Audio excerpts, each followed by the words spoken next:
Imagine you buy a condo and you wait in line and it's the one you want to be in. And it's first phase and you decide to wake up early and get in line because you have to get phase one prices.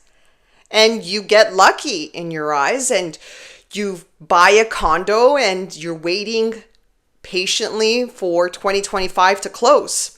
And then you randomly go online and you go on your builder's website and then you realize that the same building that you bought in, prices are 40% less. That's not just a discount. That's a reset. And instantly, the pit of your stomach, you feel it. And you think, is this a joke? But it's the truth. And if those of you that are wondering, this is a very true story and it's happening right now. It's actually happened in Oakville, Ontario, and the builder is Greenpark Homes. Prices for the remaining units dropped to 2017 levels. A full rewind. And the people who bought early, who thought they did everything right, got hit with a complete nightmare. And they had no control over it.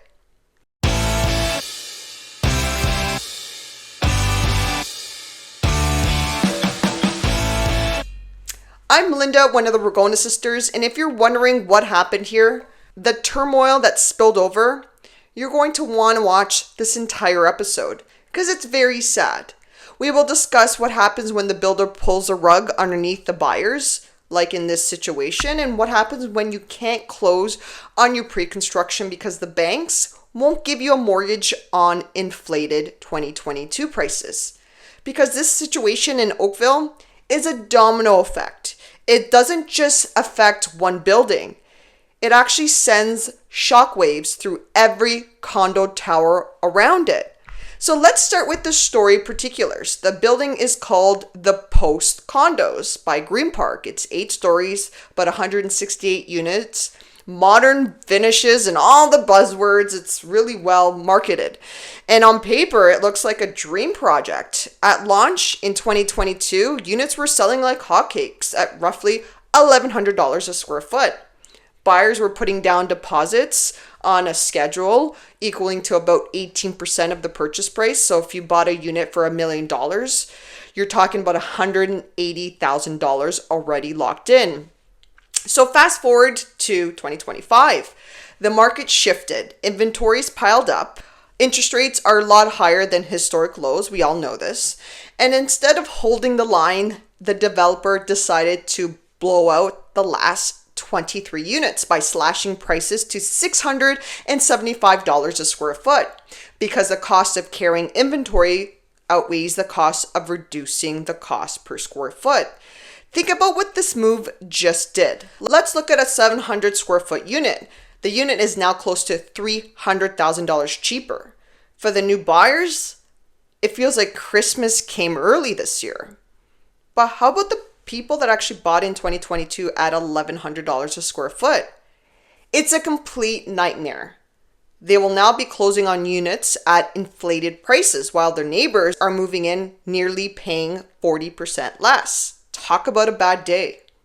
And this isn't just about bruised egos. It has real lasting financial repercussions. And let's look at one of the biggest repercussions. So let's say you bought a unit, 1 bedroom at $1,100 a square foot. That's $770,000. You put down just under $140,000 in deposits. And now as you go to close, the bank sends out their appraiser. Let's be clear. The appraiser works for the lender. They don't care what you paid back in 2022. They care about what units are selling for today. And today, that number is $675 a square foot, which means your unit is valued closer to $475,000, not $770,000. That is painful. The bank will only finance based on the lower appraised value because, believe me, the banks are super conservative. So now you're short $200,000 to $300,000 and you've only got a few weeks to make up the difference because you're going to have to. Now you're scraping together the damage, maybe going to Bank of Mom and Dad. Some of us are not that fortunate to have Bank of Mom and Dad, but maybe they're turning to private loans, which have astronomical rates. That's the financing nightmare I'm talking about. That's the major repercussion.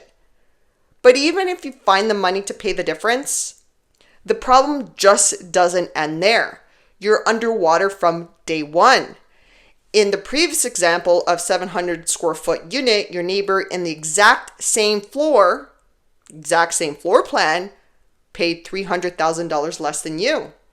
And now, if you ever need to sell, buyers will look at these new comparables and refuse to pay the higher purchase price. You're trapped in a negative equity situation right off the hop. And it's not just this building. By resetting prices to 2017 levels, the developer literally dragged down every comparable in the area.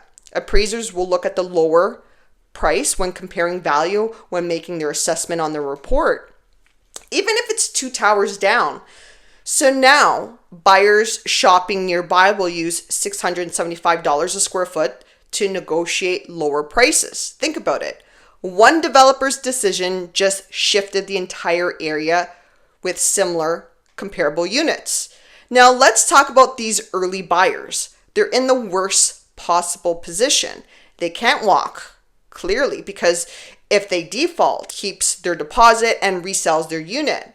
And when they resell it at $675 a square foot, they can sue the original buyer for the difference, plus legal fees. So not only do you lose your deposit, you could actually owe hundreds of thousands of dollars more. Some people don't know that. It's the ultimate trap. Close, you're underwater. Walk away and you risk lawsuits that could bankrupt you. Meanwhile, the new buyers lining up outside the sales office are patting themselves on the back. They got a unit for 2017 price point, so they're celebrating. This is why pre-construction is so risky and in a volatile market. I say this all the time.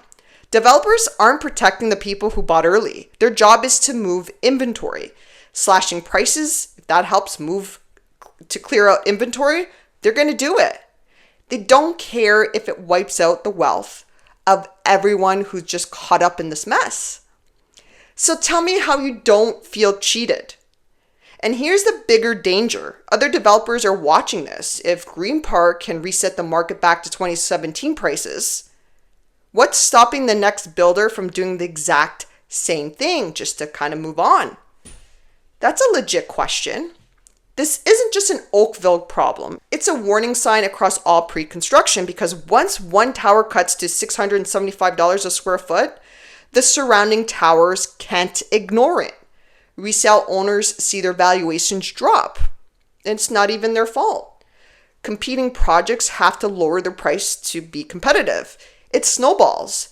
And the people who thought they were building wealth in real estate suddenly realize they're pushing backwards almost a decade. This is the harsh truth no one tells you. And it's why stories like Oakville matter so much, because it's not just about one unlucky project. It's about how fragile pre-construction really is in a downturn market. And all this happens while many groups on Reddit and YouTube and even this channel cheer when a buyer loses their savings or maybe even loses everything they worked their entire life for. Sometimes I can't even believe my eyes, the downright disgusting mockery that happens when homeowners, like the middle class, that are being pushed straight into poverty. That's the reality. The gap between the poor and the rich, it's not closing, it's getting wider. And we shouldn't be cheering, because for those families, it's not just a setback. It's a nightmare. It's a hole. Some can't crawl out of it.